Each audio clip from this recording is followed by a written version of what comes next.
সাধারণ মানুষ দূষণের জন্য নাজেহাল। প্রতিটা বাচ্চা বাড়ির চাল, বাড়ির উঠোন, বাড়ির ছাদ থেকে শুরু করে পুকুর এবং রাস্তা সর্বত্র একটা দূষিত করে ফেলেছে। এই দূষণের বিরুদ্ধে আমরা পলিউশন কন্ট্রোল বোর্ডকে জানিয়েছি। এই দূষণের বিরুদ্ধে প্রতিকার চেয়ে আমরা গ্রিন ট্রাইব্যুনালে যাচ্ছি এলাকার মানুষের সই স্বাক্ষর সংগ্রহের মধ্যে দিয়ে। যখন আমরা এসআরএমবি কোম্পানির বিরুদ্ধে গণ আন্দোলন তৈরি করতে চাইছি, সেই মুহূর্তে আমরা দেখছি ওখানকার তৃণমূল কংগ্রেসের নেতৃত্ব, যারা এসআরএমবি সিন্ডিকেটের অংশ, তারা মানুষকে প্রতিনিয়ত ভয় দেখাচ্ছেন।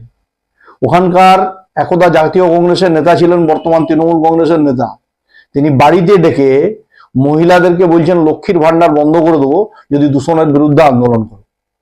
কারা এই ধরনের মানুষকে হয়রানি করে মাননীয় মুখ্যমন্ত্রী নবান্নের সভাঘর থেকে প্রতিদিন প্রতিনিয়ত সতর্ক করছেন, বলছেন, তারপরেও এই তৃণমূল কংগ্রেসের স্থানীয় স্তরের নেতৃত্ব, যারা এই এসআরএমবিতে সিন্ডিকেট চালান, সাধারণ মানুষ দূষণের জন্য নাজেহাল।